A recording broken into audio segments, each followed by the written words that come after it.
So when I tell you I've like reshot, re-edited this video a few times. I've like gone through a haircut. I had long hair when this started. But I think I tried to do a scripted. I wrote a script out, didn't like it, tried to rewrite it. Review retrospective series of Neo, but I realized just turning on a camera, let me just turn it on, see what flows out of me. I have my bullet points on the side, and yeah, I think I'm best unedited.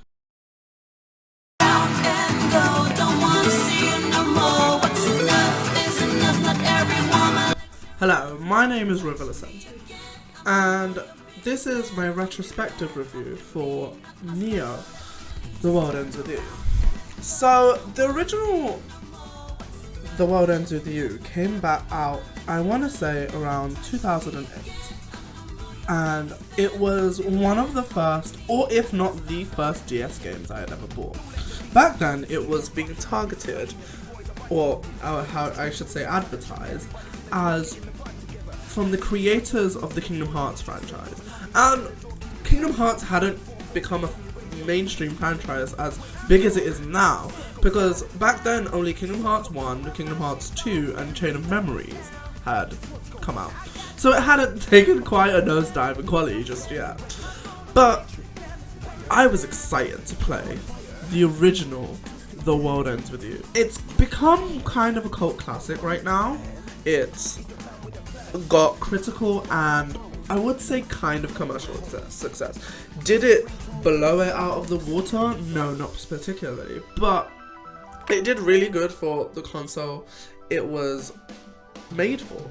And that's kind of the charm of the original The World Ends With You, is that the developers of that game really took the system that The World Ends With You was made for and thought, how do we make a game for this system, rather than how do we make a game and then put it on the system.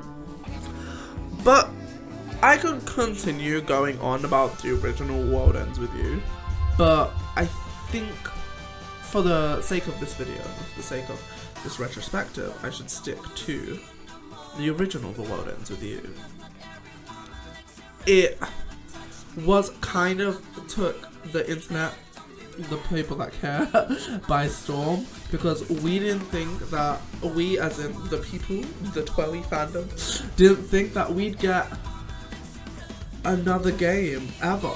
Like when Final Remix came out on the Switch, which was the last re-release, it came with added new content, and some of that content kind of annoyed some people. I did see a lot of complaints online because the game was sequel baiting for a sequel we didn't know was in development. Because obviously, I'm assuming that Neo was already in development by then. So, because they had done all this setup for a game we didn't know existed, a lot of the whole sequel bait, like, hey, this is a whole load of setup, because it kind of ended perfectly. Everyone kind of resoluted their story. There wasn't a lot of plot threads hanging by the end, and it kind of got a happy ending. I mean, it did get a happy ending, and like all in a nice little bow. And what the remaster did was unravel that bow to introduce new plot points to a game we didn't know was coming. But Neo, The World Ends With You, is kind of a cool phenomenon for being a game that we didn't know was coming, and standing on hypothetical the shoulders of its giant to me at least, giant predecessor. So once again, my name is Retrospective, and let's take a deep dive into Neo, The World Ends With You. Pardon the intrusion.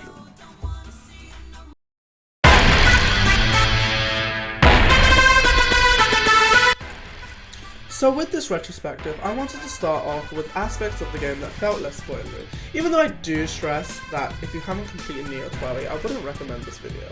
Unless you're a PC person, I will start off the game off, this retrospective off, with aspects that aren't spoilers, but towards the end I will talk in depth about the story, which is the heart of any true JRPG. And that will be where the spoilers entail. I will add a spoiler screen or a spoiler timestamp on the screen so you can stop watching and come back after you finish the story. The original The World Ends With You had a very Japanese, straight out of manga feel to it. Like to the speech bubbles in the character interactions, to the way the art style, the characters were drawn. It was a very, very inherently manga about the entire game. And I also kind of want to say it had like an early 70s comic vibe with the illustrations and all the whole jagged edges and sharp edges. Neo does remain faithful to this, keeping the cutscenes in that shot-for-shot manga panels where the stark contrasts clash quite complementarily. Now, the challenge was turning the 2DS landscape and battle arena, which is really easy to translate that manga aesthetic because it was a 2D game, to a 3D with 3D character models with 3D animation. I do understand that anime is moving to this new 2.5D kind of space with like the popularity of Beastars, or if you did watch the World Ends With You anime, it is kind of similar to how the game looks. And I will say, moving from 2D to 3D, Neo does a fantastic job of keeping the elements of the battle system, keeping the elements of the entire world. They've gone for this, I kind of want to say, like, if anyone out there played the reboot of DMC, the really, like, sucky one, kind of like that, with the buildings all arched inwards to the game world and, like, the 3D character models all having beautiful cell shading.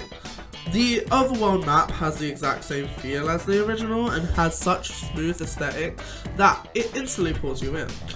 Now, the popularity of the gaming industry and JRPGs in general, The World Ends With You has been made its comparisons to other JRPGs of a similar vein.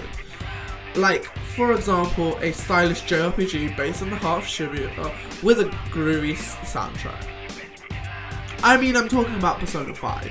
Persona 5 is, I wanna say, the mainstream gaming, at least, intro to that whole style aesthetic, but could say, like, TWEWY was the one, I don't wanna say did it first, but did it first for me, at least, just cause, like, before that, like, I had never played a game that was, like, very that stylish to, like, even the fonts and very graffiti, very graphic.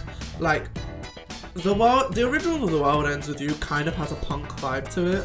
I mean, very indicative of the main character being, I would want to say emo? Do Japanese people have emo? But the plethora of JRPGs out there, TWEWY and by extension Neo proves once again that its own stylistic identity with its menus, its soundtrack and its art direction. Like, the original The World Ends With You has a soundtrack that's still kind of popular today. It still has very iconic songs like 3 Minutes Clapping, and it still has its own vibe, like the pop, punk, J-pop kind of aesthetic. Has yet to be mirrored, honestly. Like, Persona 5 does do a J-pop kind of thing, but they take more, like, they have jazz, they have others. Going into combat, this is where the game takes kind of a beautiful, kind of a chaotic turn. Like, if anyone saw when they decided, like, Dissidia Final Fantasy, I know this is a short turn, but Dissidia Final Fantasy, the third one, on home consoles, when I think it was like a year later when they started doing like actual promo or like a thing, and then I don't know why, but they leaned into their bad reviews and was like a beautiful mess, and Honestly, Neo The World Ends With You kind of has that. Battle flares and actions and fight sequences can be described as like nothing but a beautiful mess. Not that the mess is a bad thing by any means, but the nature of the battle system is so chaotic. And I'll touch upon the battle system and the mechanics of the game later, but pin attacks and play actions are seamless and executed beautifully. And attacks still holding that stark cell shading that like really punches you in the face. Another thing I found really cool about this art direction was the actual style of the characters and like character design and what I would call the wardrobe department of this game. Character designs can be all cool and stuff, but like part of what adds to the style, and I think this is what Persona 5 lacked, and not that like it was bad, it was just the setting of Persona 5 being in a school. A lot of them were wearing school uniforms and school adjacent attire, whereas everyone here is such an individual character. All the individual characters have a distinct and significant look and a significant style. Like, there's a character that's clearly a skater, but like there are characters that are clearly like fashion-y, there are characters that are like pretty normal, but even the average Joes kind of like have that up sense of style, which it's like nothing I've ever seen. It is kind of like what a wardrobe department would do in like, for example, a TV show, a Netflix series, whatever film. Like, the characters just ooze style in this game, which is, I think, really cool that Neo and the old Ends With You kind of like was known for. But yeah, I think each individual person in this game has such a unique and stark look to them that like I think it really adds to the quality of the individuality of each character.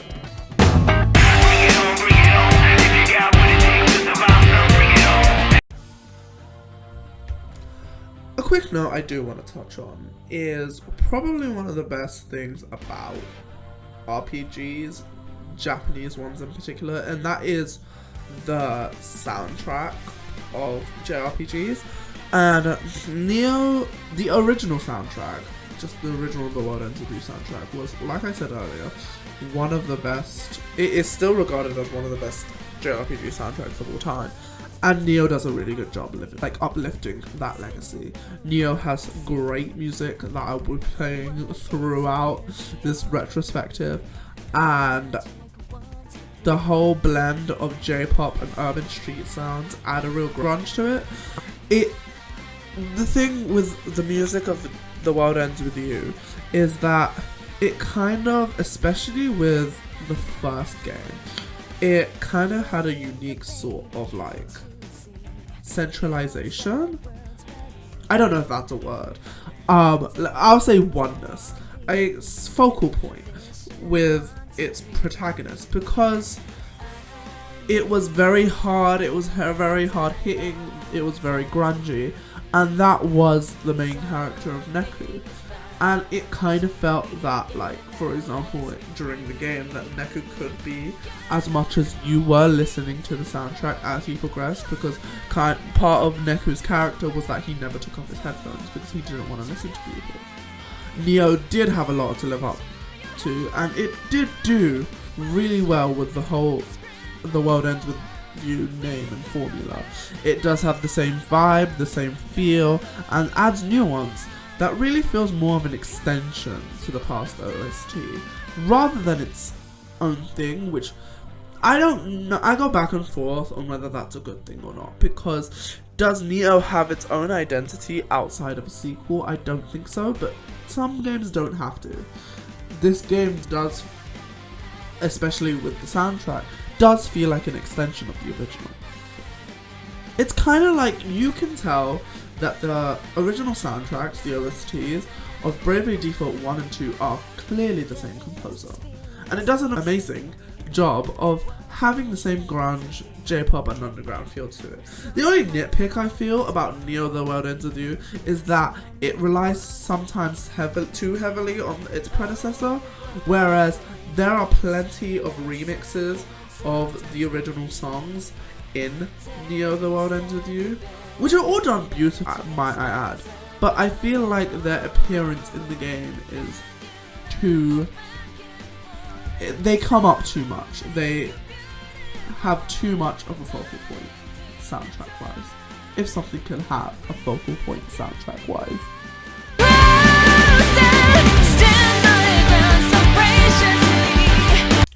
So moving on to one of the pinnacle points as well, and I think any game in particular, one of the original things that made the original TWEWY so unique and so phenomenal is the advantage of having the two screens on the Nintendo DS and having one person for each screen. Like, I know that doesn't sound revolutionary, but it was like so smart for its heyday back in the day, and the way the game worked was, I won't lie to you, really difficult. It had such a hard learning curve that a lot of people I know or have read on the internet, on like Reddits and Facebooks and stuff like that, all over the years going to conventions and shit. Yeah, The World Ends With You has a really steep learning curve. It is a very hard game to kind of get into because how it looks is you have two screens and you have to control both characters at the same time, especially if you're playing on harder difficulties.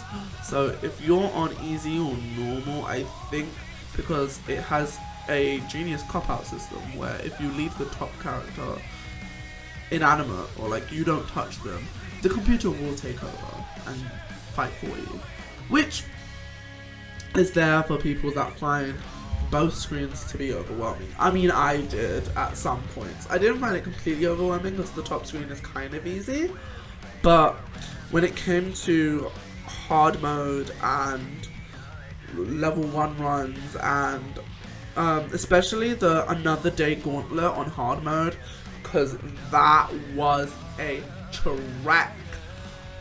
Like, and I did play the game kind of cheatily.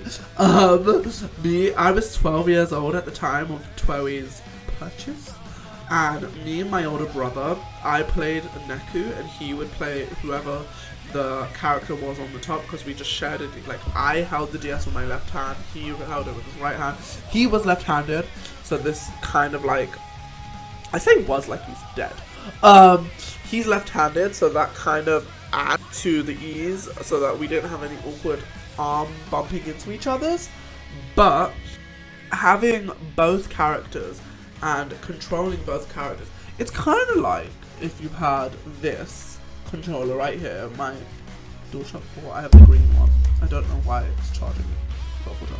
And trying to control two different people with two different analog sticks. It is very hard. The combat is what made the original TWEWY so unique and such a standout video game. Now, moving to Neo, they've decided to take, first of all, we've gone from controlling two characters to, semi-spoiler, the max amount of people you can control by the end of the game is 6. Most of the game you'll have a party of 4. There'll be one part in week 2 which will be really gross when you only have a party of 3 and it's really hard. But most of the game is a party of 4, and then towards the end you get a party of 5 for a bit of a stretch, and then right before the end you get a party of 6. Not like for one fight, for like a significant period of time. But now they've assigned each character or each member to a face button or a shoulder button on the your controller. So I played Neo The World Ends With You on a PS4. I did not play it on the Switch, so I can't really attest to how that experience is. But I will say it was pretty cool to this new power dynamic combo. It's a lot to do more with combo crafting now, because the original game had what we call the puck mechanic. Like, each battle system in a JRPG has to have like a signature mechanic that makes it work. Like, whether it's combo crafting, whether you're trying to build a meter, whether you're trying to just have health and MP and that's it. nowadays most JRPGs have a thing in battle, and this, in the original TWEWY, it was the puck system, where it's this light puck that whichever partner has the light puck does more damage, but you have to do a combo to pass it on, and the more you pass it on, the higher the puck, the stronger the puck gets. So it was kind of like you would do 1.2 damage, then 1.3, 1.4, so on and so forth.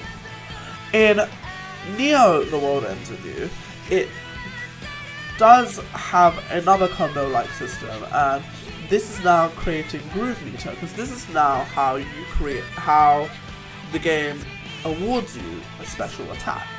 Groove Meter is this thing when you do a combo with one specific character, or just like a really big hit, or like, because most characters, it's either a repeated tap or a hold tap. Like, you would either hold square or hold R1 or repeatedly press R1 until that character, and if you keep going, the character will end its combo. And at the end of the combo, a circle will appear where you have to slightly edge in another hit. And the further along the game you get, the circle will kind of dissipate into like sweet spots, which will even more increase your groove meter. And as the weeks go on, the groove meter upper limit also extends. So it goes from, I think it's week 1 you only get 100%, so like that's a special attack that like one person can do with an element, and then 200% and then 300%, and the 300% which will be like a finishing huge blast of like epic. I'll just insert. Let's go. Oh. Right. Oh wow. Oh wow. Oh wow. Oh okay. We just. I will say the combat is kind of chaotic, and it can be kind of hard to follow at times, where the issue is it doesn't really state how health really works. I mean, you have a health bar, you get hit, you lose health, duh. But, for example, most of the time, you control one character at a time while you're pressing their button. The cool thing about it is you can press 2 buttons at the same time, and both characters will kind of activate, but like the camera will only focus on one. So it kind of looks like an assist, which is really cool. The game doesn't really tell you how the other characters fare.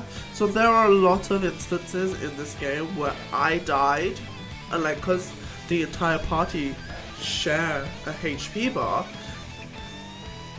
there are times where you die having made no mistake for your own accord. There will be times where someone hasn't been activated, and by activated I mean you are not pressing their button, so they're just running around the map, and the enemy will do such a big hit that you, whoever you're controlling at that time, may dodge, but your party members might not. And if you were playing on hard mode like I was, and every hit matters, and you may die throughout your own volition, which I will say got really frustrating, especially towards the higher challenges. So there were deep dive fights, which were like a higher challenge, because they'd give you a handicap, or they give your enemies a handicap. So let's say you fight something big, or let's say you fight something that like saps HP as this kind of created the problem where like there was a lot of unnecessary deaths that I felt throughout my playthrough, feel free to chime in, that left you felt kind of unsatisfied, because like, if I die through my own volition, will I swear? Sure. I mean, insert clip here.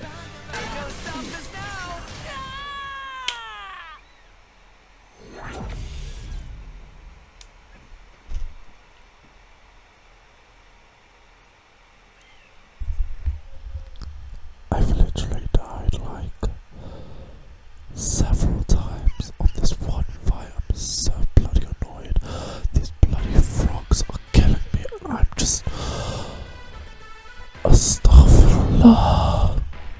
But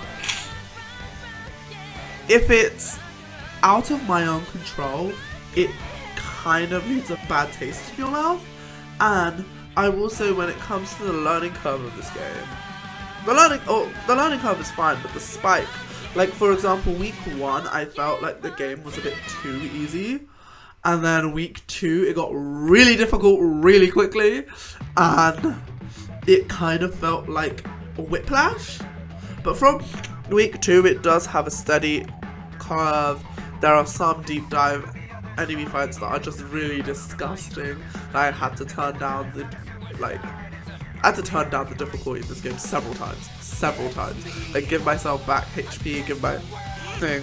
But I'm also the kind of JRPG player that I don't really swap out or strategize my pins or like strategize my equipment, because if I'm leveling something, I'm leveling something.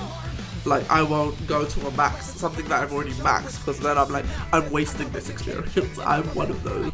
Gameplay felt sometimes too chaotic. And I will say, on the harder difficulties, it did the thing I do not like in JRPGs, where they don't make the game harder, they just give the enemy more HP, which just longs the game out, in my opinion. It just, like, obviously, the longer you're playing the game, the more likely you are to make a mistake, the more likely you are to die, so technically it is harder, but I feel that that's a very lazy way of creating difficulty. I don't know how they'd implement this, but like, smarter AI should be a thing, or something like that. Or like, I lose more HP as the enemy, or something that like, it feels warranted, rather than, because there were plenty of fights where I was just winning. It just took a very long time to kill the enemies. Like, towards the beginning of the game, when I would grind, because I still felt like this was just stupid of me, but I was just like grinding, I would still keep on hard, and it'd just take like an hour of my time to do like a 10-chain battle. And then towards the end of the game, when I felt like grinding, I obviously was like, I'm just gonna put on this on easy, just because I'm only doing this for experience points or hunger meter and stuff like that. There's also outside things. Hunger meter, something I just mentioned. The game has foods and shops galore throughout the entire game, and these shops will add to your stats. I don't know if I missed it, or I don't know if it didn't get explained to me properly, or if I'm just stupid and I missed it, but I didn't realize that level ups don't really mean much in this game. It's more food. Food is such a viable source in this game. Like, and I realized that halfway or a third way into it, where all my stat bonuses are from food. Like, there was a point where I was kind of ignoring food, because I was like, I'll eat when I see hungry. But then I realized, oh, all of my stat boosts, these stat boosts were permanent. There was a point in me where I was like, I didn't realize that these stat boosts were permanent. And food and the hunger meter is kind of the point of how to grow your characters and how to make sure that they are the level that they're portraying. Like, they are that high, that to reflect the numbered level that they are. The boss fights in this game were pretty, I will say, on the plus. The boss fights were very, I don't want to say iconic, unique, individual is what I'd say about the boss fights in this game. They all have their own identity, they all have their own beast, their own tactics of fighting. So a lot of the major player characters, like Susukichi and Sugumi, have their own stats, like Shiba at the end, and Ayano, that took me like more than 2 hours to kill, just because I did not have great pins, and like I said, I am the person that I will train these pins whether they will kill me or not. Ayano was really good, really thought out fight. I thought it was one of the best fights in the game, and the boss fights do leave a good taste in my mouth. which is, I don't want to say it's a bad side, but the enemy variety in this game wasn't too high. Like, there wasn't a lot of enemies were reskinned from the old game, and they, like, for example, the wolves and the bears played exactly how they did in the old game.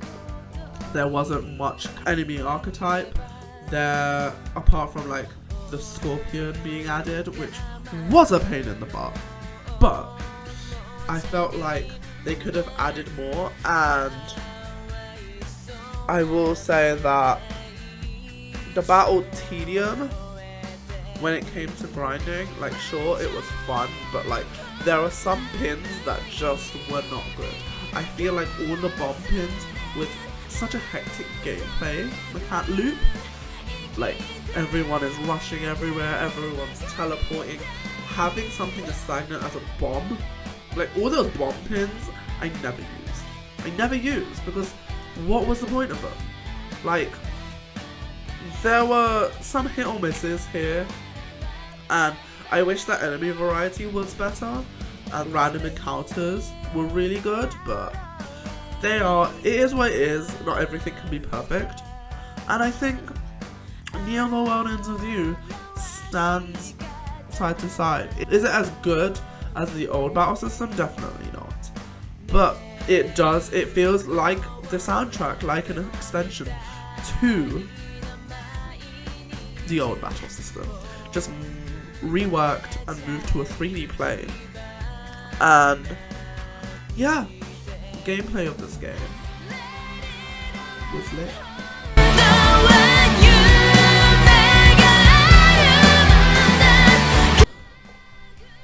So I won't lie to you, this video kind of got away from me. I started recording in the beginning of October and now it's the end.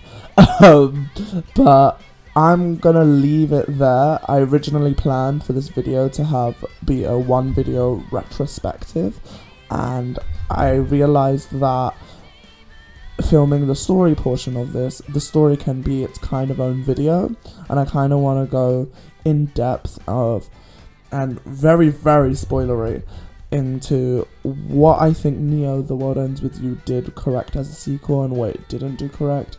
I'm currently streaming Tales of Arise if you want to join me over on Twitch TV/River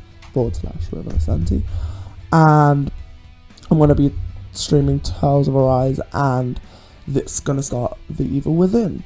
But for now, thank you for listening. My name is River Lasanti. Please like, share and subscribe, and I'll see you on the story portion of Neo The World Ends With You.